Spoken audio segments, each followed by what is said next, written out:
It's 4 o'clock on a Monday, and you know what that means. It's time for another exciting episode of Taxi TV Live. Yeah, baby. This week from Hollywood, California at Cre8. I was going to say Cre8 Music Studios, Cre8 Music Academy. Oh, yep. With our guest, Petro.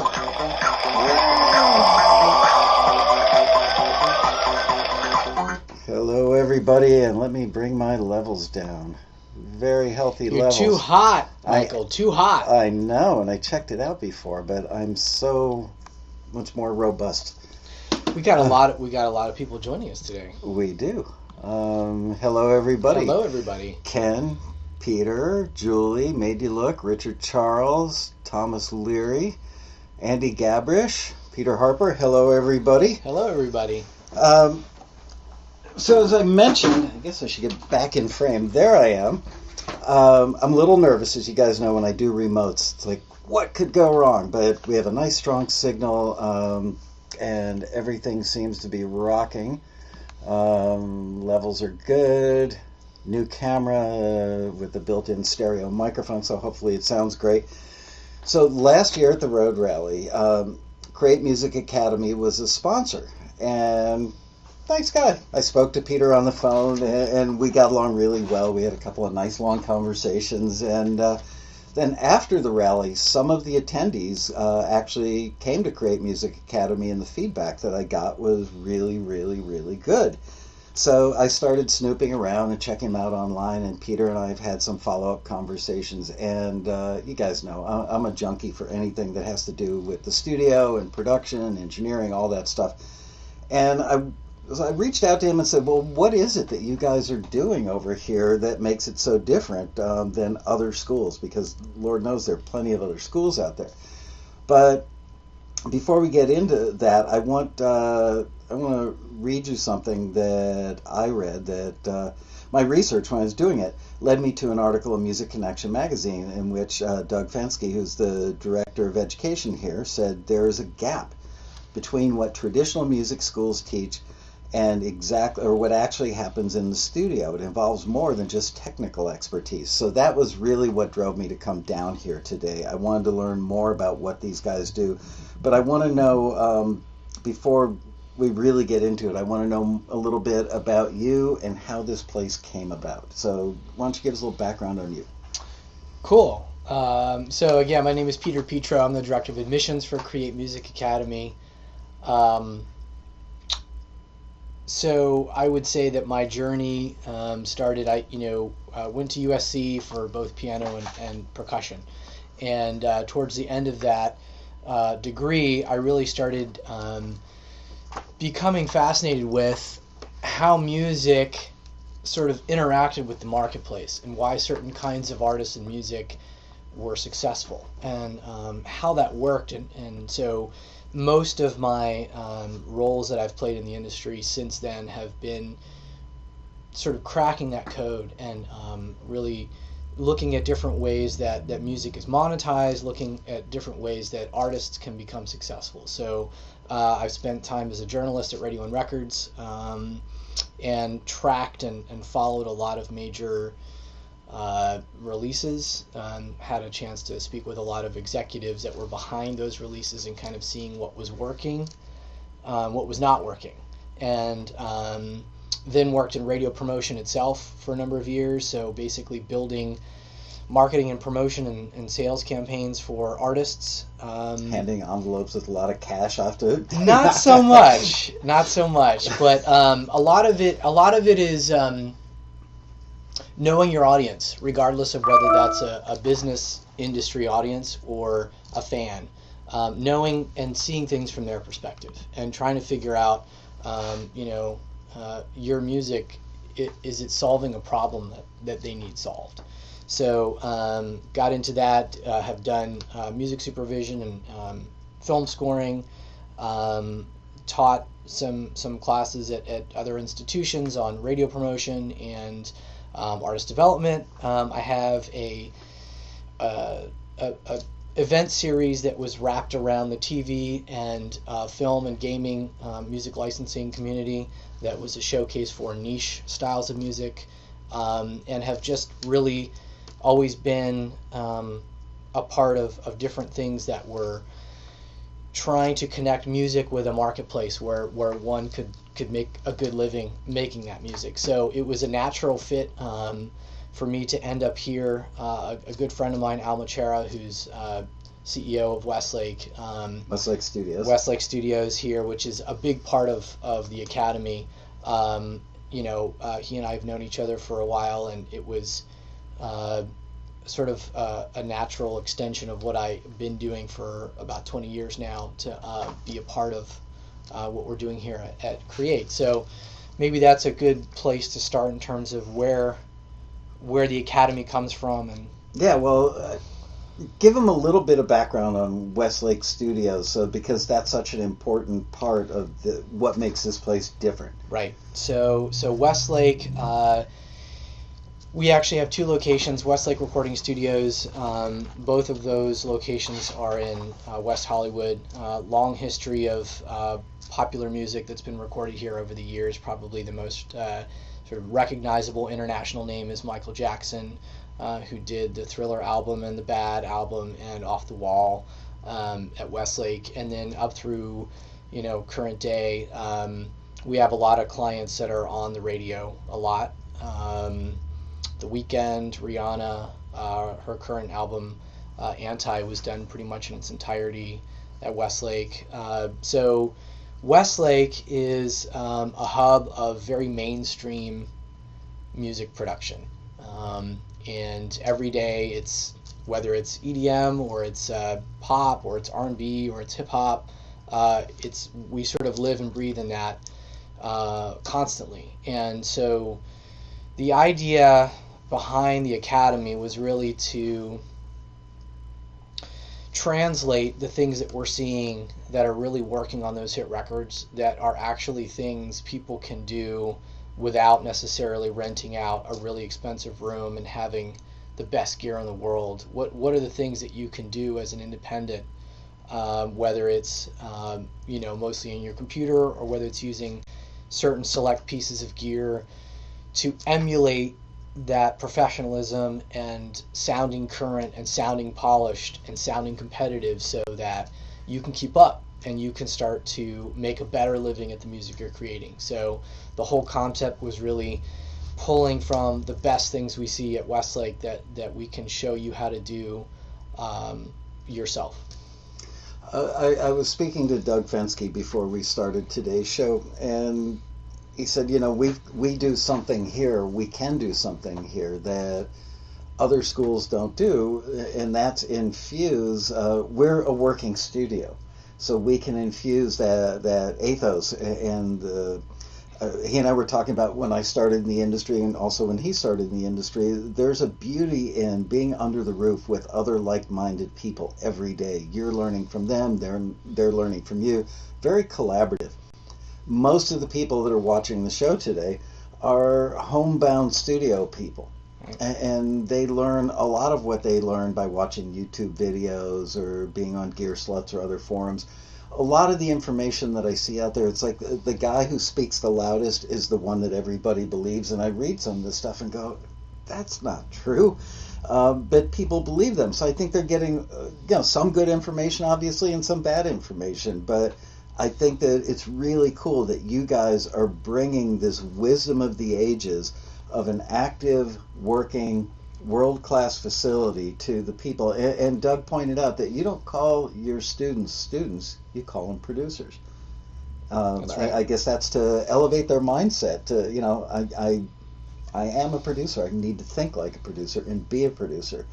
And I think that's really cool. So, in my observation, songwriters and artists fall loosely into three categories, and I don't want to get angry from everybody saying, oh, you left out a category here, but I've noticed that category one, I would say, are passionate hobbyists who love to write songs on an acoustic guitar or a keyboard, and then they get stuck at the I don't know how to produce a competitive recording level. They freeze. Maybe they start out with GarageBand, maybe they're recording their stuff right into their laptop, Right. Just as a guitar vocal, but they get stuck because they don't have the musical, technical, and production chops they need to take their song all the way to completion.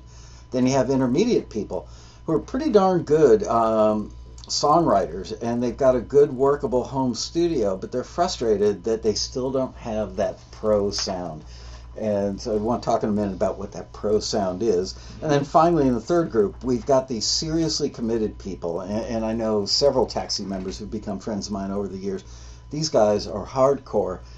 They live it, they breathe it, they do it full time. They don't necessarily have a lot of expensive gear. Sometimes I'm shocked by how little gear they have. But even with the technical stuff that they've learned, their end product, even they would admit that their end product is still missing that elusive thing, that that magical fairy dust thing that makes their music sound not just like a record, but a hit record. So do my observations line up with what you've noticed as far as the people who come here to create, that they fall into categories kind of beginning, intermediate, and experience, and they all still find a reason to come here and learn? Yeah, I think that does fall in line with certainly the people that are coming to us and that are interested in improving their production chops. That's absolutely the case.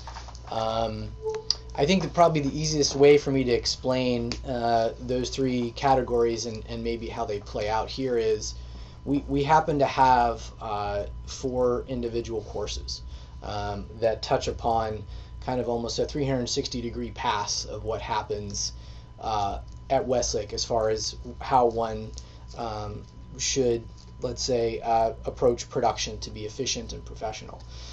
The first course is called Initiate, and that's labeled that way and constructed that way for a reason. So it's giving you a very good sort of big picture on the typical ways that music is monetized when it's produced, that may or may not be completely obvious even to people that are have quite a bit of experience in the industry. You're getting into the more advanced ways of looking at arranging music. You're looking at some of the theory behind what makes hits more or less likely to become successful. So that particular course, for the most part, if you have some background in theory, if you have a little bit of background on an instrument, if you love the idea of making more competitive mainstream caliber music, that first course is probably pretty accessible for any of those 3 categories. And we do have a lot of people that they might be in their late teens, they might be in their early 20s, they might be sort of exploring the idea of producing music, and that's a great place for them to start. We definitely have a lot of people that have some very strong records under their belt and some things that they've done that are and they coming. come here as well? Yeah, we have Wow. people that have worked here, have worked in Nashville, have done a lot of writing, have done a lot of producing over the years. And again, they're probably familiar with Westlake. They're probably familiar with the legacy of Westlake, and they know that if that's their bread and butter, and they're able to polish that and make it a more professional version of what they're doing. If they're doing it well, if they can do it really, really well, they can raise their rates, they're getting better syncs, they're getting better fees, they're able to work with precisely the kinds of artists that they want to work with, and they're getting on the projects that they want to do. And we have people in all 3 of those categories. So I think there's something here for everybody. And we also have people that will drop into specific courses to kind of work on specific skills they may need, for example, mixing, or for example, vocal production, things like that.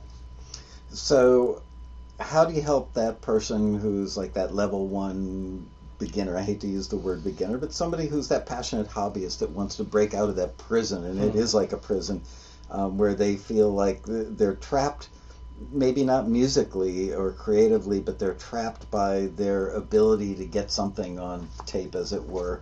How do you help them? What is it? Do you have the Initiate, that's like the first level program? Does that specifically show them how to graduate from using some very basic recording software to a higher level? Yeah. It gets into one of the things that I think really distinguishes us in terms of our philosophy and the spirit of the classes, which comes to the idea that there's really two reasons that we created these courses. One is to obviously raise the production value, but the other one is to allow you to monetize your music. Really, really important to us. We're fanatical about that. Your ability to monetize what you're creating every day is why we exist, and that's what we want to help you with. So when someone's new, I really find very rewarding whether someone is a prospective student here or they're currently a student or they've already graduated, getting a sense of what I call if there are 20 sort of lanes of revenue that one can make in music right now, identifying what those lanes are for a beginner is really important. Understanding what it means to have your hook bought. If you're going to write a song and that hook is bought by a larger artist and it's used on their record, that's a big deal. That could be a great goal for you. Understanding how to get a song that might be placed on a certain kind of project. Understanding how to have multiple arrangements of a song so it's more likely to be monetized in different ways. So it could be that, sorry to interrupt, the person who comes in, I'm a singer-songwriter, I play acoustic guitar, and that's about it. They could potentially be a great top liner. So is that one of the lanes that you identify for them, and by the end of the course they're going, shoot, I thought that I needed to learn all this other stuff, but now you've got them focused on being a top liner because that's what they're naturally talented at, and help them develop it? Yeah, I mean, again, I think one of the best things you can try and accomplish if you're a, quote, beginner and you're trying to get a lay of the land is not only just the skills and technical parts of production, but, where's the money at the end of this exercise? If you're doing it as a hobbyist, that's great, and we can certainly sort of help you make better music just for the sake of music. But really, the spirit of these courses is to help you sustain yourself and do well. So step one is know what those lanes are. Step two, give us some examples of lanes. Top lining is a great example. So if you're going to be writing, melody and lyrics, whether you're going to be doing something for your own records or you're going to be doing something that you might be pitching to A&R teams or as part of a songwriting group, you want to have a sense of that craft versus I'm just writing songs that I think are good for me. And understanding arrangement is fundamental to that process. Whereas perhaps mixing a record might not be as critical depending on where you are in the process and what you're trying to do with it. So give us a couple more lanes. Curious about this because in Taxi, basically, we've kind of got two lanes, or three lanes. The artists, when labels are looking for new artists, we've got songwriters who are pitching to existing artists on major labels, and we've got a lot of film and TV people that could either be doing songs for film and TV, probably 70% or greater are doing instrumental cues. So our lanes are somewhat limited. Give me some more that I haven't even thought of that maybe we could be bringing to our members and that you guys are teaching. Right. Well, here's two that come to mind right off the bat. You have people who have a fair amount of experience putting music together in any one of those lanes, and they may know something about mixing a record somewhat. If you want to really master that particular craft, that's something that you can start to do as a freelancer. And you may not be, depending on where you live and the circumstances of your market, you will be able to charge a certain amount of money based on your experience and skills mixing for somebody else. So that may be something that you can add to your mix, so to speak, that allows you to monetize, right? And it's revenue streams. It's probably not one single stream. Another one is producing. So maybe you're mostly sort of, up till now, you've been concentrating on making your own music and getting that out there.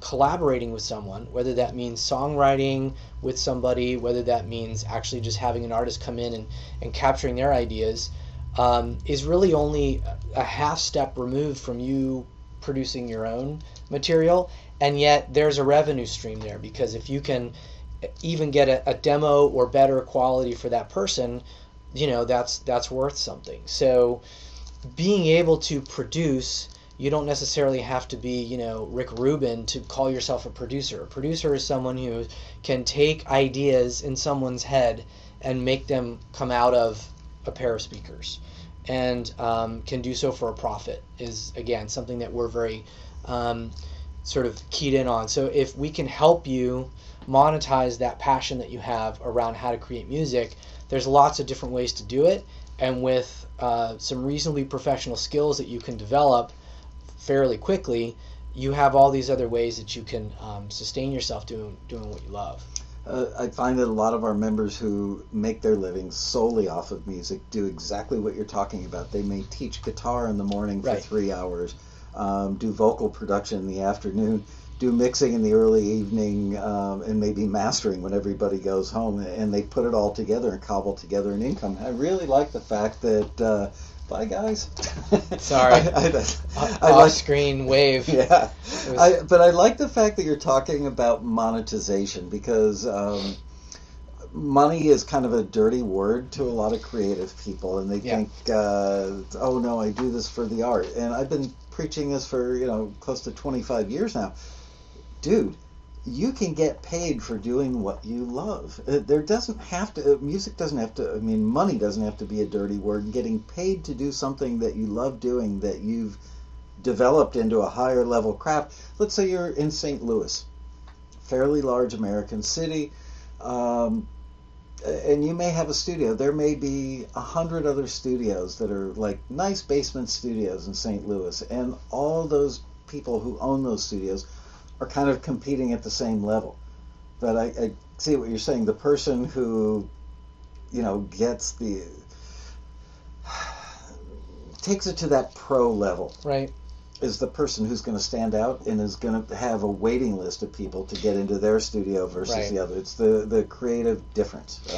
One of the other sort of game changers that I see is vocal production. So if you're doing instrumental cues, or if you're doing something that's mostly kind of mood music, placement music, it's not quite as critical. Although you can even do processed vocals and things like that and have that more of a texture than an actual sort of traditional vocal. But vocal production in particular is kind of what often can separate someone who can charge quite a bit more, or that can really get a much better offer for the music that they're trying to place. In music that has lyrics, that has a human voice singing, that's what's going to make that song feel believable, and that's what's conveying that message to someone. And if you can create a vocal performance, if you can create a presence in that vocal that is compelling and that is really crisp and that sounds like something that's pretty close to what you're hearing on the radio, that's an unusual skill. How do you teach that? How do you put that on paper and turn it into a curriculum? Because I learned those things by watching other Right. people do it, just being in the room through osmosis and then asking questions. How do you? Well, again, that's part of the genius that is Doug Fensky, who hopefully can pop in here for a second and speak on some of that. So Doug, just to sort of mention where a lot of this comes from, Doug has done over 2,000 sessions at Westlake as an engineer, as a producer, as a mixer, and has seen a lot of different scenarios over the years. So first off, it's coming from a very rich sort of source of examples of what has worked and maybe not worked over the years. So that's number one, is where are you pulling your information from? That's number one. Another thing that I really want to mention about how much we appreciate what Doug brings to this is it's a very organized step-by-step approach that we bring. So a lot of times in music production, you're pulling from something you saw on YouTube, you're pulling from something you saw on a forum, you're hearing something anecdotally, you saw a couple of things when you were in the session last year, and you're trying to sort of piece all this together, but there's no workflow, there's no sort of standard process, and so at the end of the day, it's a lot of jumbled information, and that creates a very inefficient way to express yourself. So conversely, a lot of what the course is designed to do, is, particularly in vocal production, is to very stepwise show you the different ways that one would go about doing this, so that instead of it taking 2 weeks or 2 days, it might take you 2 hours to actually complete. There's obviously some software and technology involved, Melodyne, Auto-Tune, all those things that people are probably somewhat familiar with. But it all starts with the performance on the other side of the microphone. Yes. Initially, is that teachable? How to teach somebody on this side of the glass to pull that performance out of somebody on the other side of the glass? Right. So, the vast majority of what we're focusing on here is the execution of the craft. So I think from the standpoint of getting a great performance out of a vocalist, I think that has to do with you as a person. I think that has to do with a lot of things that you bring to the craft personally. I think the that's craft of singing, or the craft of the vocal production. the craft of interacting with an artist and getting that. That's almost the equivalent of how a director gets a great performance out of an actor. Some of that's training, but a lot of that, to be truthful, is, I think it's just sort of how you're able to relate to people and pull that out. That's I think that's a necessary but not sufficient skill. What we're really focusing on in this component of it is, okay, assuming you have some of that ability to connect with someone creatively and artistically, what is the technology that you need to be proficient in? And how do you use that technology in such a way that you're not overwhelmed by it and you're not intimidated by it, and you can capture that lightning in a bottle in such a way that it's actually going to sound great in the mix that you have. So and you could have somebody delivers a great performance, but it's pitchy. Right. Has other technical problems as a vocalist. So you're saying that you'll give them the tools to solve those. If they capture lightning in the bottle being the great performance, don't worry about some crappy notes in there. Well, yeah, I mean, it starts with, obviously, I mean, again, there's a reason why we have these courses in sequence. So it starts with, is that song working? Is it behaving the way a hit song ought to behave? Is the melody the right range for the vocalist? I mean, I know these seem like things that, well, we're talking about the vocal performance. The song has to be behaving correctly to be able to get a great performance. So a lot of the fundamentals have to do with, just like if you're watching a movie and you're directing, well, that script better have been written well. Otherwise, it's going to be a lot harder to get good performances out of the actors. So it's all of that, up through the arrangement of the song, up through, mic selection, the different chains that you might consider using for a particular vocalist in a particular style. All of those components, some of which are a little more technical and some of which have to do with just the aesthetics of writing and creating hit songs, are involved.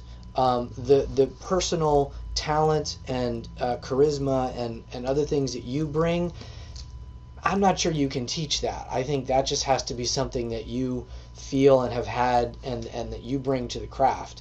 But it's the tools that allow you to articulate and use that instinct that you have. We want to accelerate that and sort of make it as intuitive and creative and fast as possible. Let's talk about the pro level people, the people that I know as advanced taxi members that still don't think their stuff sounds like a hit record does on the radio. Right. There's that elusive last 10%. Sometimes it's down to 1 or 2%. Do those people come here and there's really stuff that you can teach them? It's not just ear training and that's it. What other kinds of things can they learn that can make it sound that much more polished? Yeah, again, I think that can probably work in any the sort of the four categories, if you will, that we've sort of built these courses around are basically arranging, sound selection, and building your workstation so that it sounds current and really hot and really professional, vocal production, and mixing and mastering. So in any of those, we've already had producers that have come through as students that have come through to polish one of those things, even though they've accomplished quite a bit. They it really it almost you're going to almost get more out of those courses if you've done you've accomplished some things and sort of seen some results already in the things that you've built. Because you're going to be able to hear the difference between what you've been doing and what you're going to be doing, after we've been able to teach you some things. Some great examples of that are, again, bear in mind it's designed around mainstream styles and mainstream production. So we're not necessarily teaching you how to get, a great sound out of like a jazz drum set. Right, we're doing things that are going to be largely in the box oriented, not exclusively, but you're looking at things like how do you get something, if your drum sounds, if you're using 808 sounds, or if you're using samples, how do you get that to sound, whether it's the quality of the sample, of the different things that you're applying to that sample, how you're mixing it, how you're blending those things in the arrangement. It's the difference between close and hit quality is actually it's not very much, but it makes a huge difference in terms of the results. So it's almost, those are our favorite students in a way, are the people that are really close to being able to make maybe twice as much off their tracks. And there's just a few things that when you if you're honest enough to be able to take a song that you've written and then A/B it against something that's sort of the top version of that, whatever that is, whatever style you're in. And, that can be a very illuminating experience to realize like, wow, I mean, my stuff's good, but is it really living up to those sort of top examples in my particular style? See, we're just trying to sort of get you up into that level. I live with this assumption that people do that all the time, but that's the way I was trained early in my career, is A/B everything. Right. I will never forget the day that somebody was trying to get a bass sound on a record, and they were using Stevie Wonder's Intervisions as the model. And they just kept going back and forth. I think it was a Bee Gees record until they got this really almost rubber bandy bass sound out of it. And it's hard to do when you can't be objective about your own stuff. It's very hard to be honest and say mine's not as good, and it's also hard to work in an isolated situation where you don't have somebody else to go, what do you think, and bounce that off of. So do you guys do that ear training where you're listening as a class and you've got Doug Fensky kind of guiding people through what they should be listening for to Right. So kind of two things come to mind. We have a lot of examples in the first course that are, very successful songs and what's really sort of behind those songs, what's going on.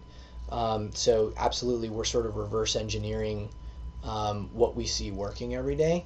The other thing that's really, I think, good to mention is we're at a point, I think, in sort of where we are in the music industry where everyone has access to all this technology, and everyone theoretically can make very professional records with a very surprisingly small amount of gear and software and plugins and things, right? So the level of speed that you need to be able to get your ideas done is so much higher than it was even 5 or 10 years ago.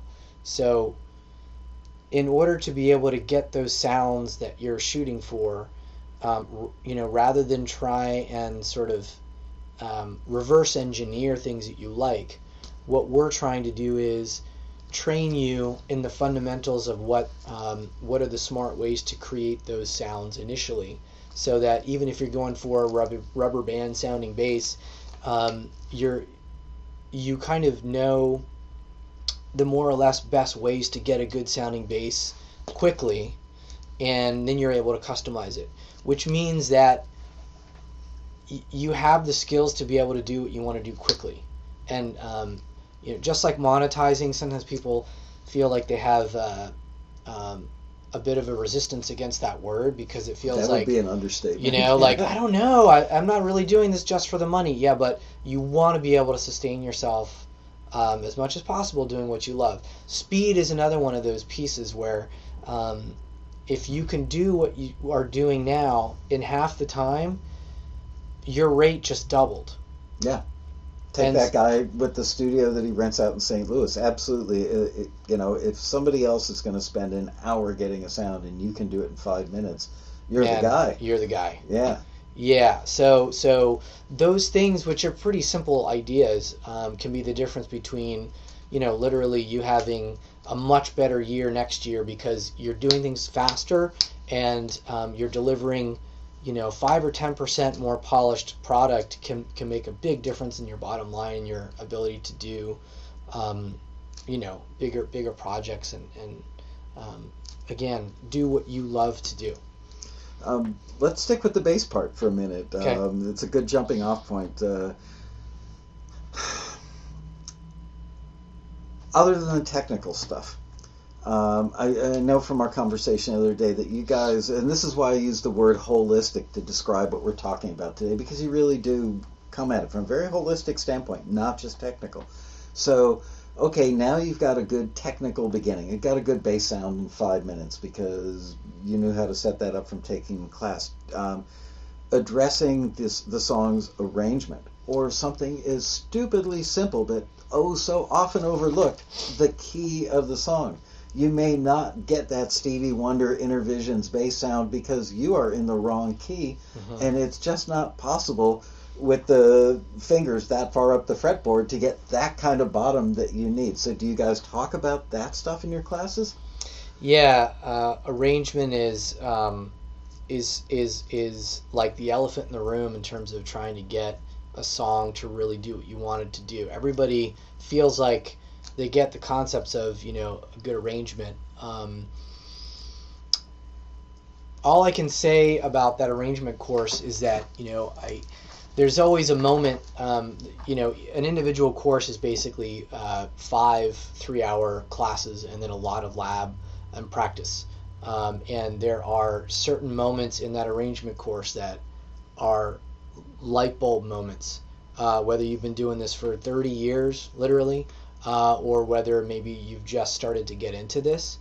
To give you an example of what I see in terms of the transformation involved, a lot of it is when you're listening to music now on the radio, or again, if you're listening to some music that you enjoy, that's a great example of what you'd like to someday do.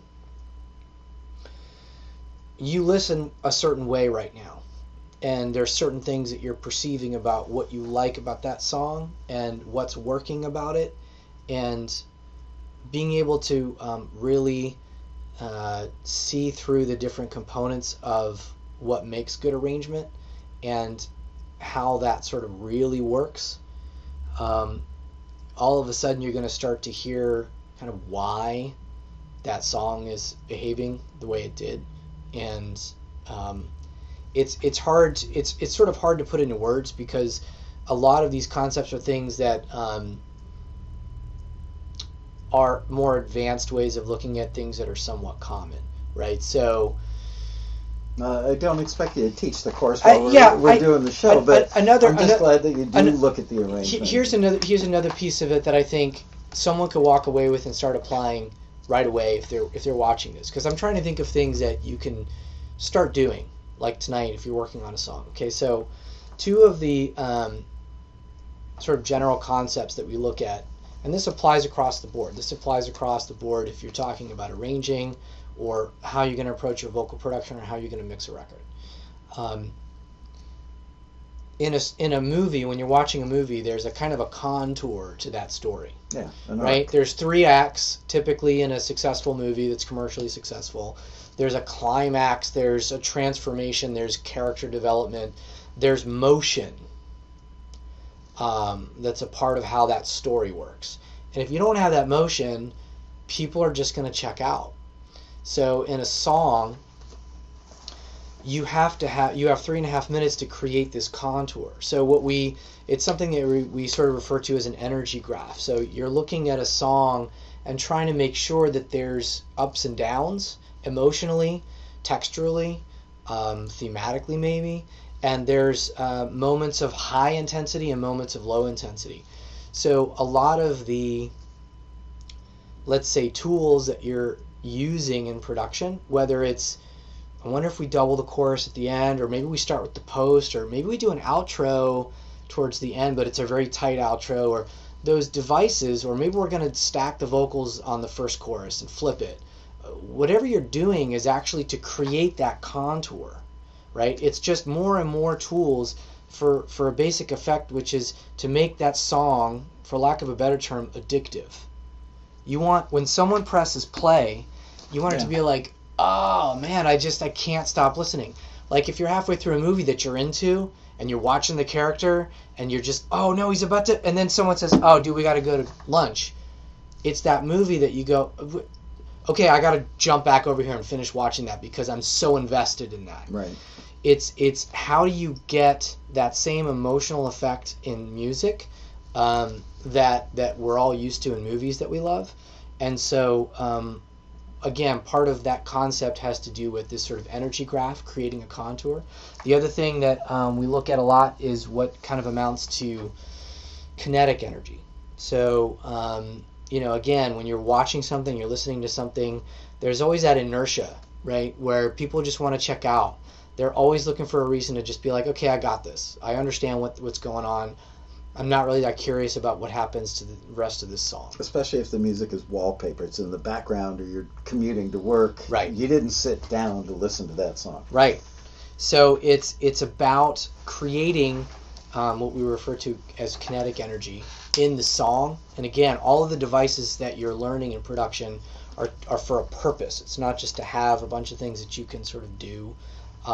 It's creating something that a human being, when they hear it, they're moved to keep listening to it because of tension and release. Just like in harmony, there's kind of production level tension and release that you're creating, and these are just general concepts, and we're kind of using them in context as we're training you to sort of approach this at a higher level.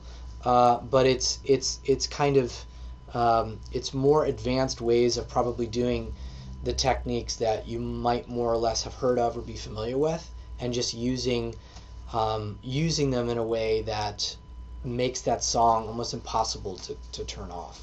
So with the 4 courses, can people take them a la carte, or do you have to start at point A and work your way up to point Z?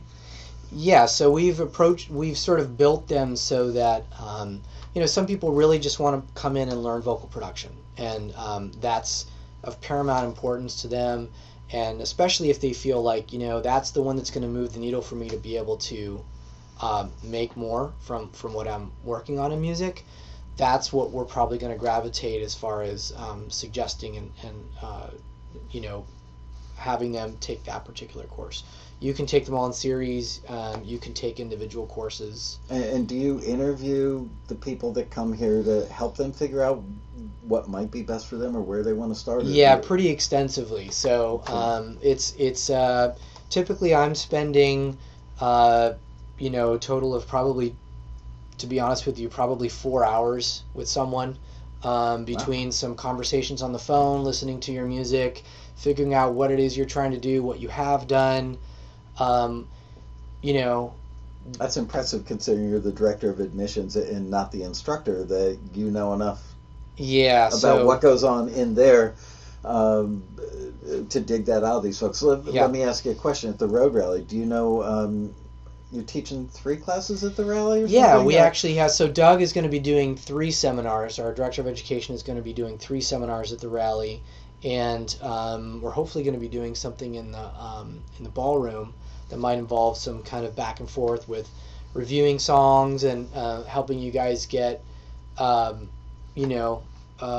some ideas in terms of how you can apply this stuff directly to the music you're working on.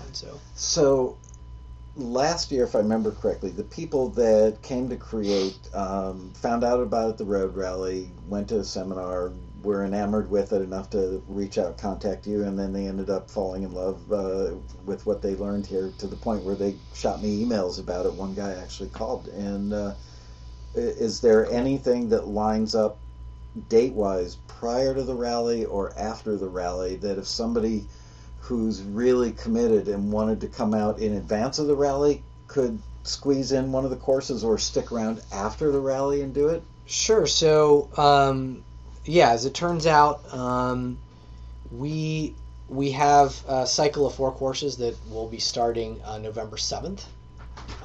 Which is the day after Which the is rally. the day after the rally. Yo, Fensky.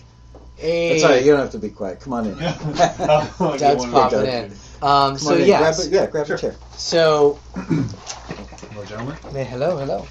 Hey, So, everybody. yeah. This is Doug Fensky just joined us. He's the director of education. There he is. Hello, everyone. Oops. So, yes. Can I get us all in here?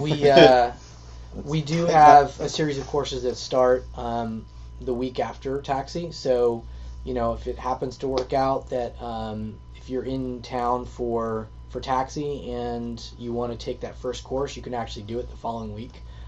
So, depending on your schedule and things like that, that first course is more or less something that a large percentage of people could probably consider. This is the Initiate course? Initiate, yeah. And I think that's a good sort of no-brainer place to start in improving what you're doing in terms of your production. So yeah, we'd love to. I gotta say too that the feeling is mutual. We did have quite a number of producers that came through Taxi last year, and they're incredible. If you're listening and watching, we love you guys, and we really appreciated what Taxi is and the community that you guys have, and the level of commitment that you bring to what you're doing. So we would love to have more people from Taxi.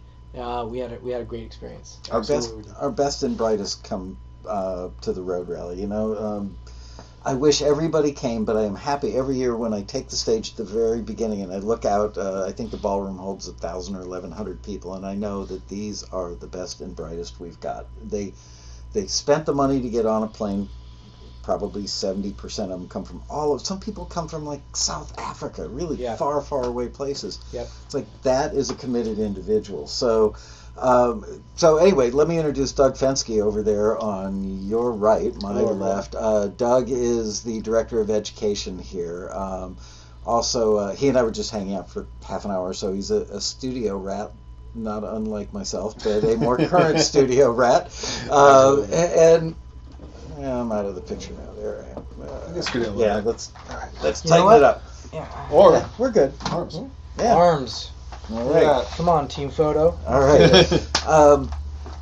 So you come up with I'm gonna pop out for just a second. All right. You come up with the curriculum, Yes. and you teach this stuff. I do. And the question I asked before, which is what you guys have been asking me for 25 years now, which is, how do I take what I'm doing and the magic wand hits me on the head and I get sprinkled with the fairy dust and I go from sounding like I'm good, I'm knowledgeable, I'm talented, I know my gear, and all of a sudden it sounds like a friggin' hit record. How do you go from really good to awesomely great? How do you teach that? Well, first of all, it's about identifying professional habits and where to obtain those professional habits. And as you and I were discussing earlier this afternoon, it's a challenge to find those professional habits on sources like YouTube and Gearslutz and etc. Right. So that's why we've taken what Westlake has done well for 40 years and boiled it down into a curriculum so that we can teach people the correct way to do things, from everything from a composition aspect all the way down to a mastering aspect and everything in between. We like to say that it goes from idea to release, and teaching those professional habits and the professional workflow and techniques, that last 5% that takes great creativity and puts just enough craft into it, so that craft is able to appeal to commercially, and that's what we like to say. We like to say that we teach records for commerce.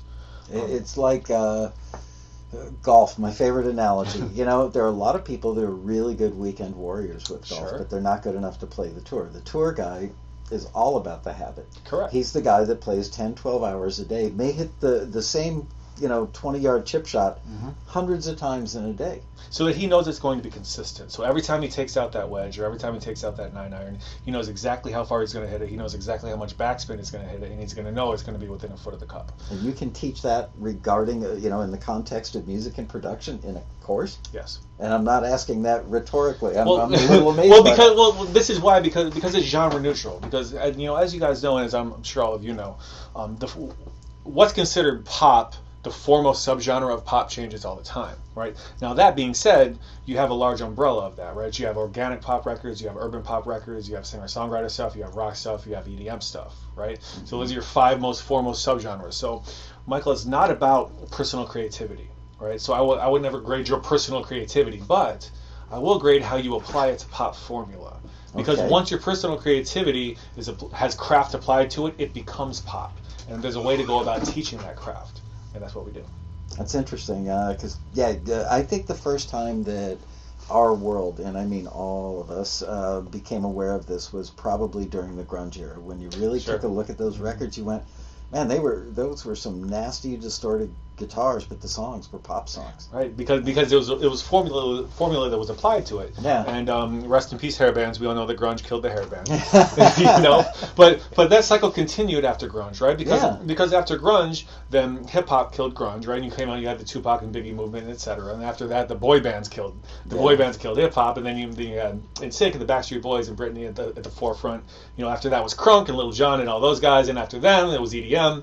And now it's going to be whatever's coming next after EDM. But the same application of arrangement, and the same application of song duration, and the same application of fidelity, and etc. and performance, those have all remained the same regardless of which one of those subgenres was forefront. It's funny, so many people I know, that, especially in my age category, the middle-agers, I hate what I hear on the radio today, and I think a lot of that disdain for the stuff is they're frustrated that they feel like they can't do it. They're still stuck with an acoustic guitar or a piano, and they're writing songs, but they don't know the production aspect, and production has become an important part. But they are all pop songs. But all those successful songs, Michael, at their heart, they all have the song in common. Like Quincy Jones says, the song itself is the organic nerve center of the production, regardless of which genre you want to produce the record into.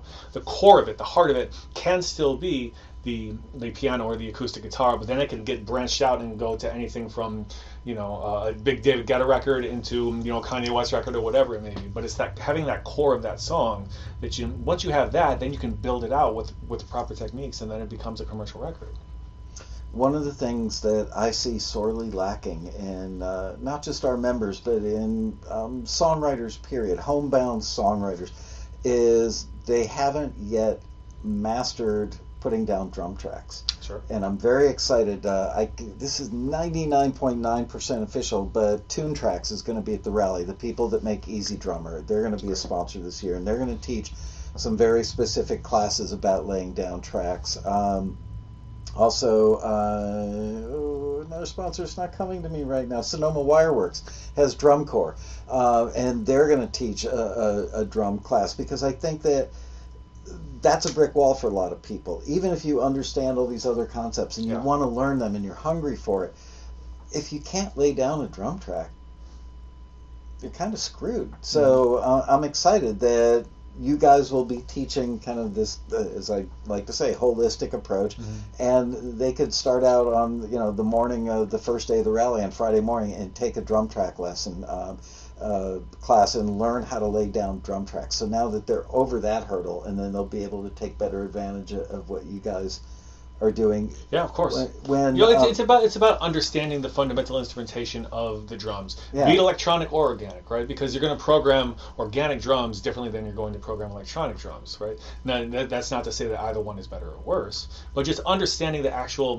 pieces of the instrumentation and the rhythms and how they're supposed to function together. That's kind of hurdle one. I think for most people it's going to be drums out of a box these days, just because of the physical limitations of their home studio. As long as those samples are recorded at a high level, then it's fine to do it out of it. That's what I love about tune tracks. I mean, the stuff that they did in the original version of Easy Drummer that were recorded in Avatar Studio A. I don't know if you've ever worked in that room, but not Avatar. Oh my gosh, that is.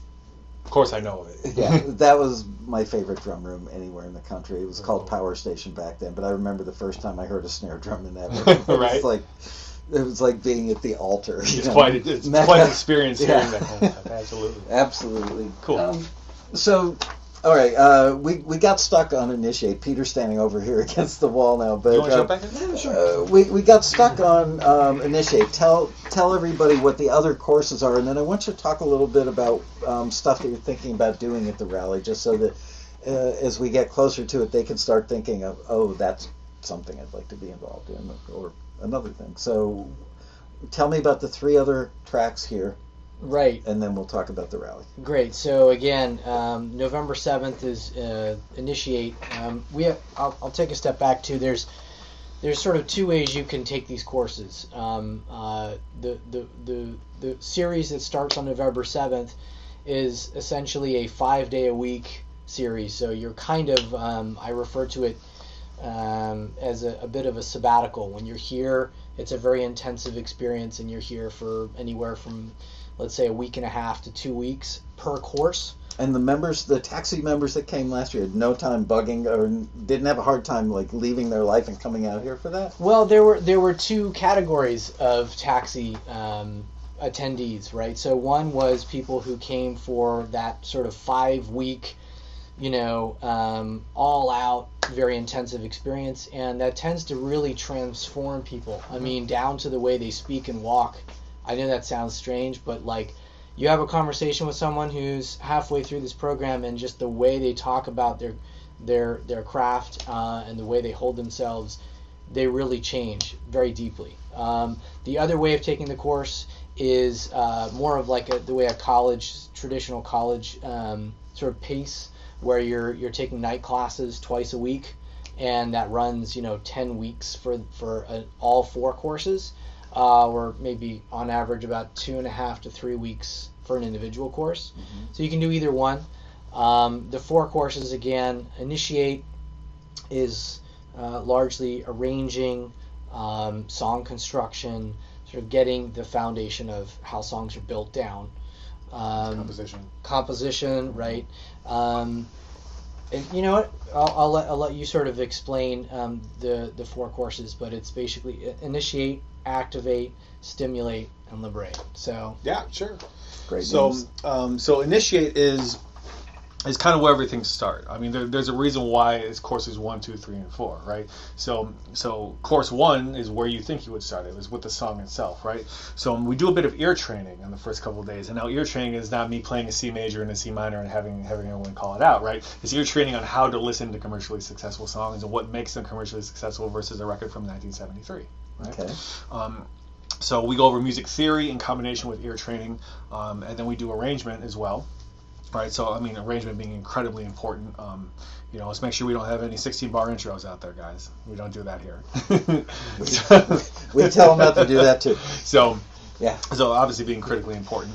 And then we teach a medium in Initiate, because it would be irresponsible of us to teach all this composition and to not teach a way to get it out. Mm-hmm. Right, so we teach some basic logic, and then the final day of Initiate is composition. So you're able to tie all of it together. You're able to tie together the music theory and the arrangement and logic and the composition aspects and put it all down together. And they build stuff at the end of the course. Yes. So they walk out there with something they will build something that that accurately reflects what we have been talking about for the duration of the course. Do you see really big smiles on their faces when that happens? Like, I think initially it's kind of a look of terror, and then it eventually becomes a smile. It's like, why have I been doing it this way for so long when it was so easy just to do it this way? That's kind of what I hear a lot. Do you find a lot of bad habits that need to be unbroken? Absolutely. I find a lot of bad habits, and I find a lot of just not being aware of of how powerful the fundamentals of music theory really are, and how to apply those.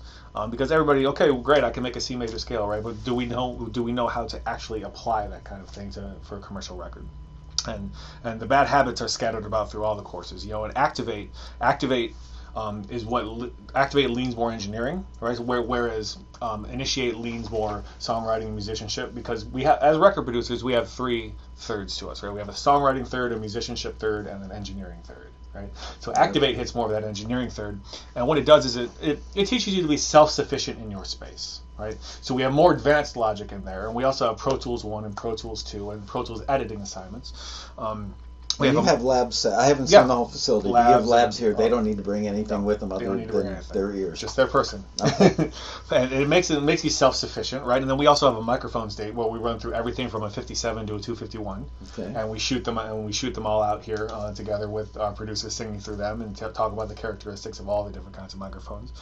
And then the final day of Activate is Project Studios and Digital Signal Flow, which is really customizing and catering and understanding the objective of your personal space and how to outfit it and how to invest your funds to yield maximum results, and then how to troubleshoot those. That flies not in the face of it. So many people think it's the gear, not the ear. And I've been preaching this for years. It's like, dude, just because somebody else just went out and bought this $2,000... That doesn't mean it's right for you. Right, or that you couldn't accomplish that with a $500 virtual library if you really sat down and learned how to craft stuff with that library. That's absolutely so correct. You take that approach as far as it's not just... here's a laundry list of expensive stuff you need. Correct. As a matter of fact, we break it down into small, moderate, and high budget. Right? Well, what are those budget ranges? Well, that depends personally, right? So high budget for one person could be different than high budget for another. Yeah. Right. And then from there you move into the Stimulate course, where we have vocal production first and foremost. And then after that we have post-vocal production, which is a very important aspect of record production that oftentimes gets overlooked, because many people may think that once you finish the top line, the record's over, when in fact, once you finish the top line, that's when production really begins. Because, you can ask any artist or any painter. Once you have the entire blank canvas in front of you is when the real work begins, and you don't have that until you have a comp that's already set down and comped and tuned and ready to go. So then there's a whole other set of production that happens during post-vocal production, including that comping and tuning and etc. But even rearranging instrumentation and etc. From there we get into synthesizers, right? But in order to understand synthesizers and not to open up a soft synth and just be absolutely terrified by what you see, you have to understand synthesis itself, right? Okay. So we spend the first day understanding synthesis itself, and then we take 3 specific soft synths and we profile each one of them in depth.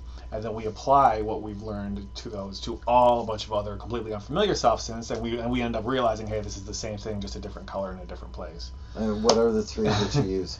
The 3 synths that we use to profile to build our foundation. Yeah. We use RetroSynth, we use FM8, and we use the EXS24 in Logic. Okay. From there we go into sound selection and how to pick the proper sounds and what criteria you should be looking for in Songs for Commerce, and what things should actually sound like, because you could have written a fantastic kick line or a fantastic kick pattern, but the sample that you're triggering could be subpar, right? And that turns off a lot of listeners and a lot of A&Rs. They use terminology like his or her sonics aren't right, and etc. That's not to say that they didn't like the line that you programmed. It's just that the sound that you're triggering is subpar. So we teach how to do that. Wow. And then from there, it's remixing to wrap up Stimulate. It's an entire unit on remixing, and then we also get into the legalities of those kinds of things, because that kind of lends its hand. Remixing lends its hand is a great segue into the legalities of the music business and et cetera, so we spend some time on that. How do you get all this stuff in these courses?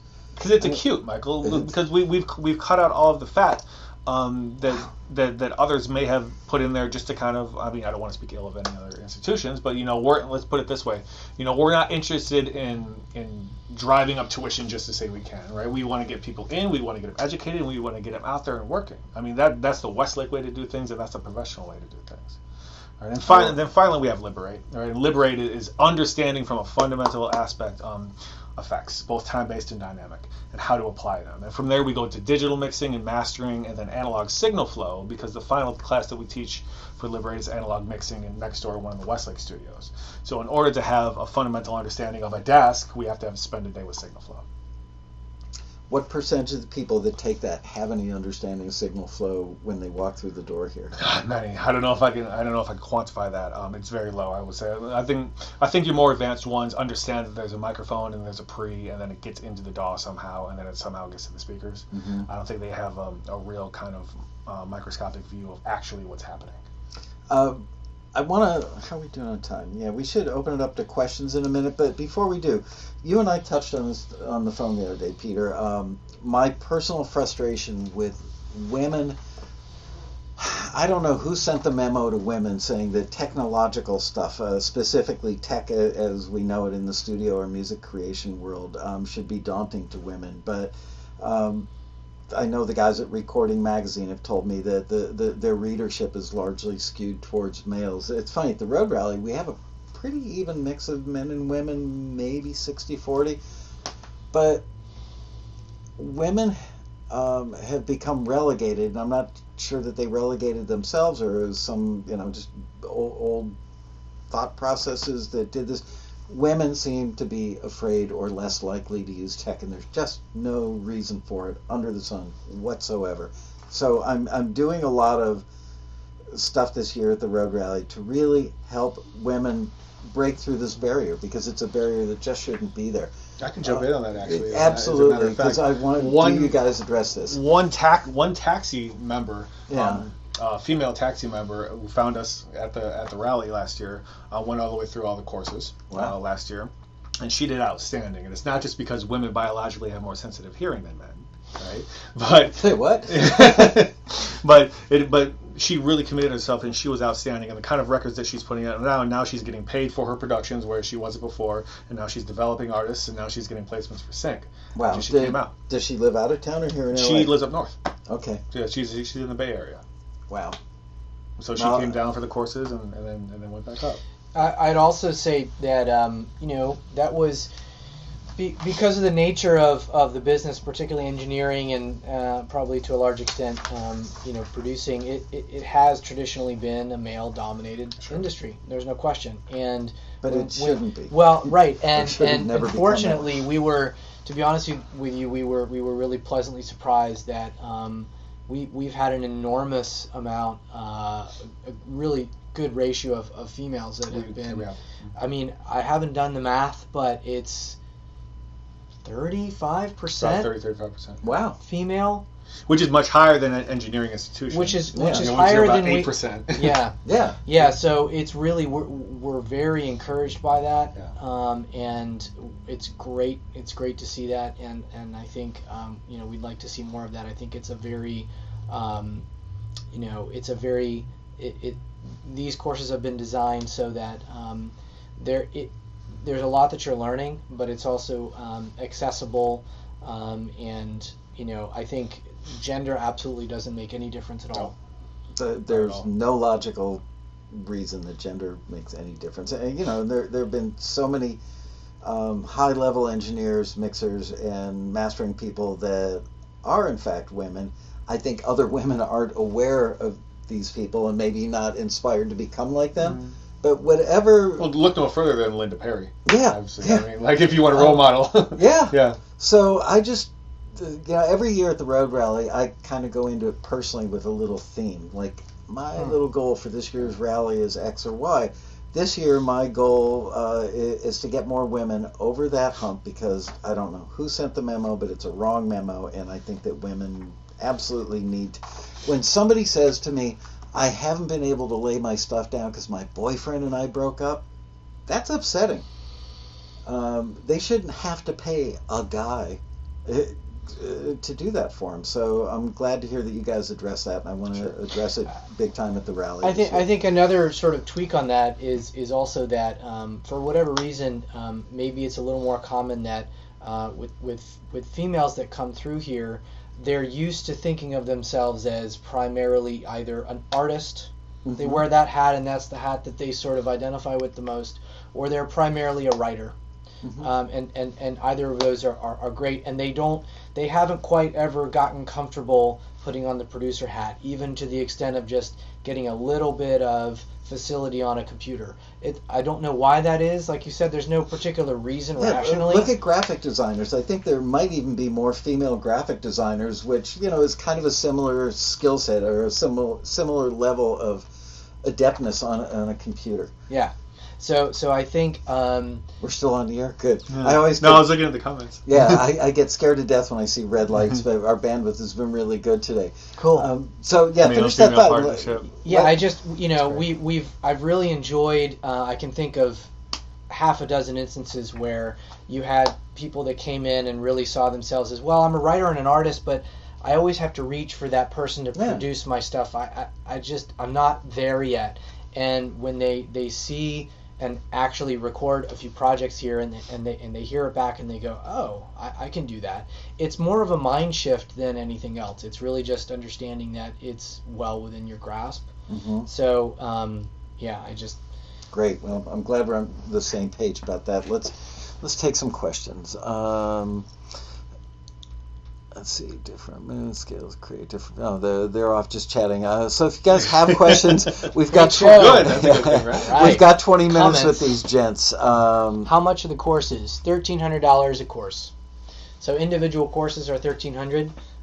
That includes access to, you have 10 lab stations that we have available, and we have a full student studio, which you can kind of see behind us. Mm-hmm. And all of that's included. So it's a really big deal to know that when you come here to study, you don't need anything. As Doug said, you don't need a laptop necessarily. You don't need a pad of paper. Everything that we're teaching you, we're sending you notes after class, immediately after class, and we have everything here ready to go. So that's an important thing. And Michael, when you were asking how in the world do you get through all that material, it's because of the method, that the way that the material is being delivered. So I'm a firm believer that memorization is not learning. Mm-hmm. Furiously copying down a PowerPoint to try and keep up is not learning. So what I encourage our producers that attend our courses here to do is to write things down, but to write down questions and ideas and comments and concerns and etc. Because at the end of the lecture each day, I deliver them the PowerPoint. I also deliver them any other related materials and files that may apply to what we were discussing today. Then they go in the lab, they pull up the PowerPoint, and they have all of it there, and then they perform their task after I demonstrated everything for them, and they have the PowerPoint there, and then they perform their and they can take it home and use the PowerPoint. Of course, at home as yeah, well. They have it in perpetuity, to use the music lingo. Yes. Do you hear back from people, 6 months, a year, 2 years later, like? Do they stick with it, or is it something they go home really jazzed about, and then like life gets in the way? People stick with it. Well, what I can say is the ones that don't let life get in the way are the ones that end up being successful, and of course that doesn't just apply to this school; that applies to any production, right? That being said, we love being able to hear the A/B comparisons, and our producers that send us things. Hey, this is what I did before, and this is what I did after. Thank you guys so much. We love it, and then we sit around, we pass it around internally, email like, hey, did you hear what so and so did? Look at how far so and so has come. And it's really, really rewarding for us, and we love that kind of thing. Great. Questions. Let's see. Question. What kind of accommodations? Oh, that's a good question for out-of-towners. So we don't have housing here, but we do find that a lot of people do come from outside LA, whether that's San Francisco, Orange County. It could be Argentina, Canada, the UK. Yeah. We have a lot of people that come from outside. Most of the time it ends up being something where they'll find an Airbnb in the area. Some people have friends or family that they can stay with, but outside of that it's usually just an Airbnb. And again, an individual course is going to be anywhere from a week and a half, 2 weeks, to maybe 3 weeks on the long end. So it just sort of depends on your scenario and how you're most comfortable. Sure, and we've also we've worked with a few of those Airbnbs now, right? Mm-hmm. Pete and our admissions department have a little bit of an index where they can kind of guide you if you're having trouble finding an Airbnb, or maybe one that's been that has been good, or hasn't had, one of our producers hasn't had a good experience. They've been able to identify those as well, so we can certainly point in the right direction. One of our viewers just had one of the most intelligent questions I've heard in quite some time. Is Vicky Flawith? I know Vicky well, and she's great.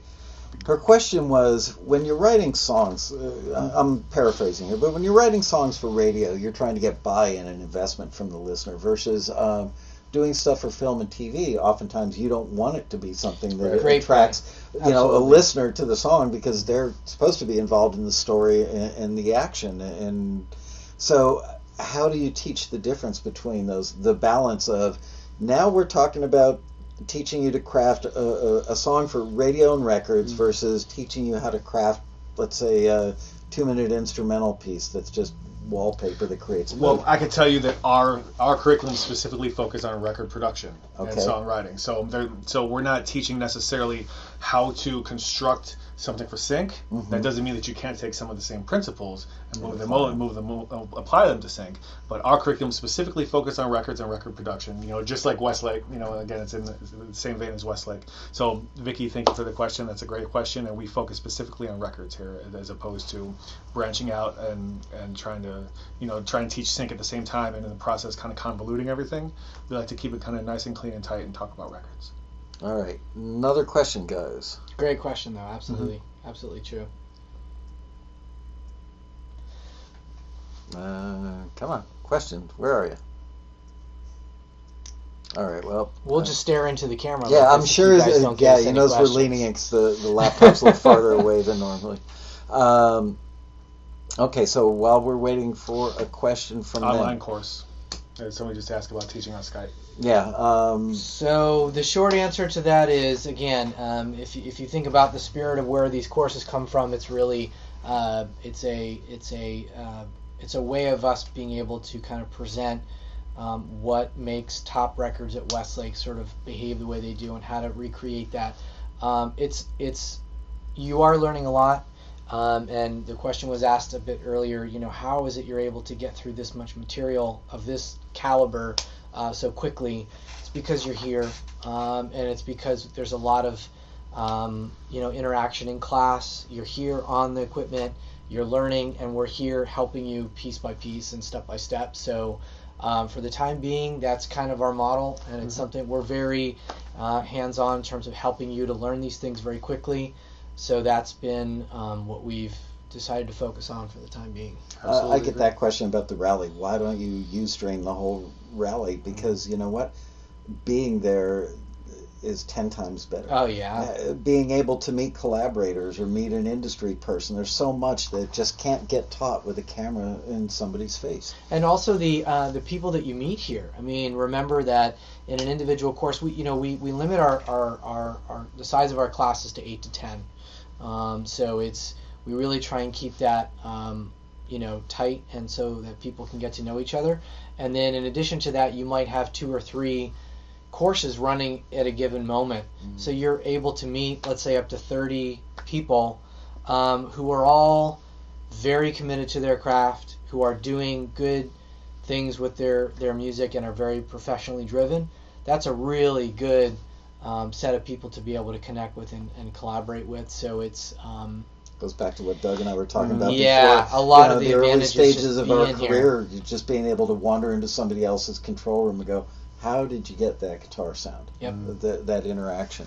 There was a lot of them actually that came by. I was watching when of course. Talking. They always come by. Somebody had a question about the generalized term of records. Okay. By the way, yeah. Records meaning songs. That's kind of, again, a generalized term that came from vinyl, but we still kind of use it in the professional environment to refer to our songs.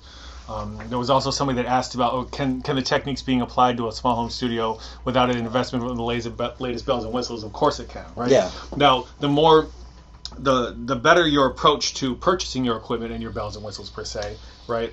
The more structured and the more modern the records can become. But being able to cut an outstanding demo of an acoustic guitar and a vocal or a piano and vocal, I mean, you don't need bells and whistles for that. All you need really is Piano and Blue by Cinesamples, which we have on all of our rigs here, which is the best piano sound that we have available on the market today, and your mic and your interface. From there, you can start selling your demos, and then it's common in our industry for veteran artists and producers to pluck demos and to basically buy them and deconstruct them and turn them into their own thing, and then of course we get points on the back end or we get a lump sum or etc. That's something that can certainly be done regardless of if you have bells and whistles or not. I also saw one about. I saw a few more here.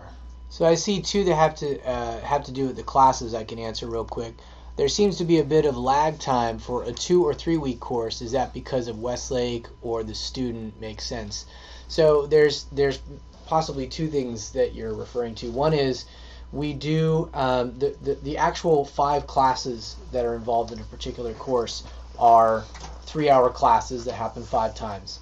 But we give you time after that to be able to stay longer and practice and finish up all your assignments and get that additional feedback. So sometimes, let's say, a particular course, Initiate runs towards a certain date, but Activate may start prior to that, right? And that just the overlap has to do with the fact that we want you to be able to stay late after the course, maybe a week more, and just be able to practice. So it has to do with just some extra time that we give you to work in the lab. The other question I saw was what time are the classes essentially? So we have night classes that go from 7 to 10 p.m. Those are going to be twice a week. So usually it's like a Monday night and a Wednesday night, or a Tuesday night and a Thursday night. And then the 5-day-a-week schedule is 3 to 6 p.m. in the afternoon. Somebody asked a really, really smart question. I'm always telling these guys that you need to not write for today, but write 6 months or a year or a year and a half out, because whatever you're hearing on the radio today, a hit that's breaking today, started its process a year and a half ago. Yep. So do you guys address that issue, how to write ahead of the curve? Good question. So what I can answer, it's a great question, by the way, and that's what I was pointing to. I was like, we got to address that one, right?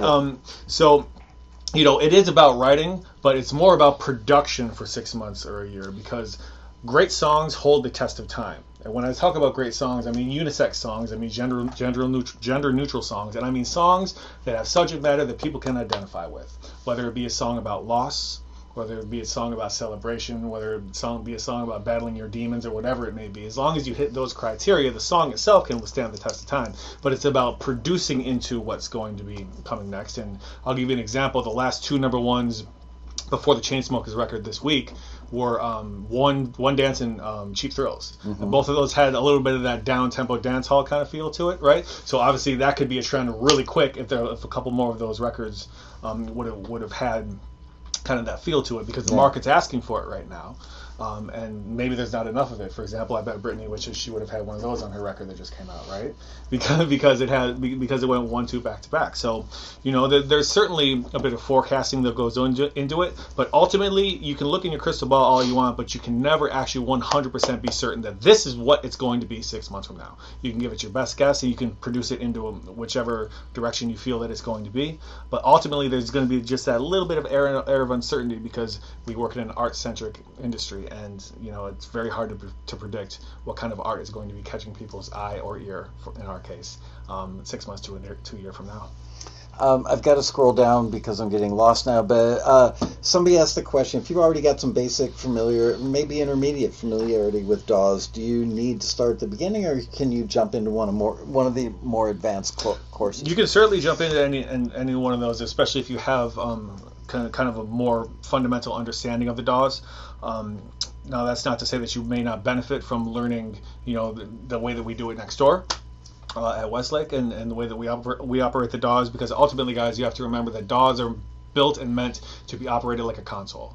Mm-hmm. And it's challenging to learn how to operate a DAW the correct way if you've never operated a console. So there's a lot of kind of bad information out there about the approach to the DAW. The biggest offender, as Michael and I were speaking about, would probably be the time-based effects directly on the track that you desire. That's probably the number one offender, and one of the big reasons why all your Pro Tools and Logic sessions crash is because we're stacked up with time-based effects on each one, as opposed to using sends and buses and a solo-safe stereo aux, which is the route that we like to go, because that's how consoles were designed, and that's how the DAWs were designed to reflect them. Yep.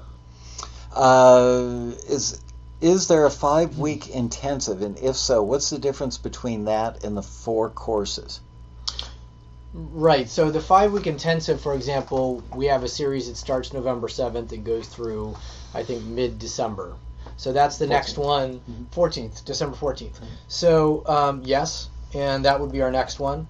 And, again, You're welcome to reach out to us on our website, which is Cre8musicacademy.com. Tell them how Cre8 is spelled. Cre8 is Cre8 Music Academy. One of the reasons, again, I know maybe a moment ago when I said I tend to spend 3 to 4 hours with someone that's really seriously looking at this. Those are the kinds of questions that I'm happy to field myself or Mariana, who is our admissions coordinator. We can give you an idea of, based on how much familiarity you have with certain DAWs, which courses make sense to you, what you've already accomplished and what you already know. You may not necessarily need all 4.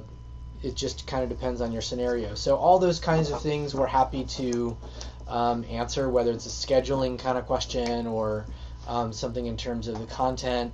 Don't feel like if you don't get your question answered today that we're happy to take any questions through our website. I'll leave my email, since I'm probably the one that is the most familiar with the sort of questions that come up in the initial stages if you're looking at any of these courses.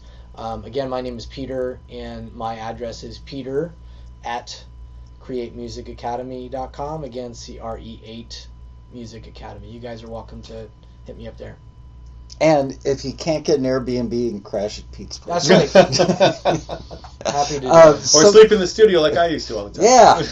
Studio couches, love them. Is hip-hop, somebody asked, is hip-hop still the number 1 genre?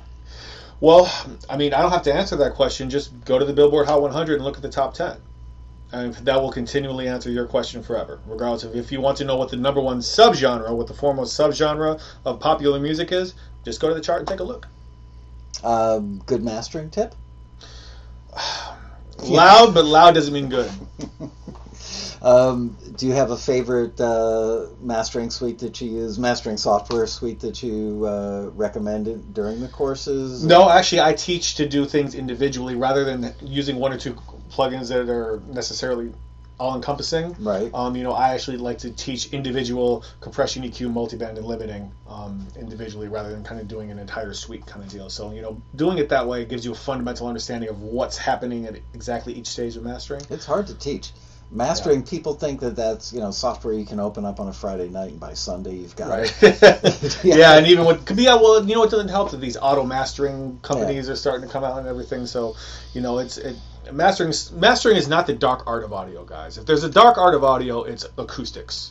It's certainly not mastering. We don't use any different tools than you would use them during a mix. It's just that we use them a little differently. Yeah. Right? It's the same tools and the same skill set that we use. We just kind of apply them a little differently. It's about teaching your ear to find what's missing and then using the tool. Absolutely. But I remember back when things used to be cut on lacquer, the mastering engineers were always, we're not worthy. All the other guys thought that the mastering engineers had something that they didn't. No. Well, going back to lacquer, and back to records for commerce, that's where mastering came from. Mastering was invented to prevent the needle skipping on records. Right. Jumping out of the groove. Exactly. Yeah. So, once people discovered that records that are mastered with EQ and compression sold more, then it started to become a widespread trend. Hey, I want my record mastered because it sells more. And again, that's what we reflect here. We reflect records for commerce. I love the fact, I'm telling you, I'm going to use the phrase holistic again. Peter said to me, we should use professional production, but the fact that you're not just teaching the skills, you're teaching the skills for a reason. Yeah. You're answering the why. Why do I need these skills? Because you want to earn a living doing what you love. Right. If you understand the definitely why, that resonates. Yeah. If you understand the why, it makes the learning so much easier because you've got purpose.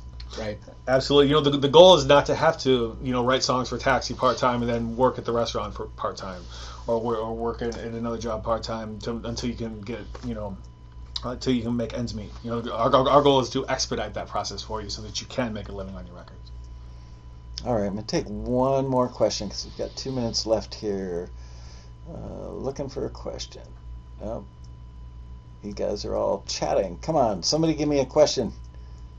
So I'm mixing with headphones. Less than desirable, but there is a piece of software for headphone calibration that just came out. I haven't tried it yet. I think it's SonarWorks. I would check that out. I haven't looked at it yet. But. Can you all expand on the concept of the ear training you're talking about? Sure, I can expand on it a little bit more. So we do basically 2 hours of intensive kind of ear training, and the first half of it, like I said previously, is ear training in the sense of understanding what techniques are different and why they're different than they were in the 70s versus in 2016. And why, right? So why the arrangement is in such a way, why the lead vocal is always mixed so loud, why there doesn't necessarily have to be a ton of instrumentation, what are the characteristics of the sounds that are being selected, what kinds of details on the effects, and et cetera, what register is the melody in the verse, the B section, and the hook, et cetera. Like we examine old records versus new records and say this is the way that new records are functioning and this is why they're functioning that way, right? Mm-hmm. That's kind of like the first round of ear training. And the second round is about the song, which we were speaking about before, and it's about the song again being that organic nerve center of the entire production and being able to write outstanding content and things that people can identify with, because ultimately, guys, people want to be able to identify with the records. If they can identify with the records, they're going to support you either with their attention or their wallet or both. And if they can identify with your records and the things that you're talking about in the actual songs themselves, regardless of what subgenre they're produced into, you're going to have their attention. So the second kind of half of ear training is really developing a sense of why this was successful and listening to a final product versus a famous demo of it, and seeing where it came from and why it went that way. The next time you teach that, can I please audit those? Yeah, of course you're welcome to. I want to do it. It's coming up in our end of September. All right, I want to do it so that I can write an article in our newsletter about it, because ear training is really hard to explain to people. And what you just said totally made sense to me. So I want to be able to write about that and tell them what you taught in those 2 hours. That's great. Awesome. We'd love to have you. Yeah, we'd love it. All right. I think we need to wrap it up. We do. It's time. But thank you all for watching today's show. Thank you very much, guys. Doug, thank you for stopping by. Peter, thank you for inviting me down my here. Pleasure, my pleasure. We will see you guys in just slightly over 2 months. Yeah, don't miss the taxi. Don't miss the road rally. Don't do it. If you're thinking about it, you got to be there. So many people go, I want to go, but I just can't get the money together. I can't find the time. It's like they don't realize what they're missing. And we're going to have a booth there. We're happy to review your music as well and give you a little bit more of a direct sort of conversation. We're going to have 3 seminars. Doug's going to be doing 3 presentations. seminars. Yeah, guys, so come check it out. I'm going to be giving a few presentations at the rally, and I'll be happy to meet all you guys in person. All right, see you guys next week for another exciting episode of Taxi TV Live. Yeah, baby. Ooh, actual clapping. I don't think I've ever had that. Bye, you guys.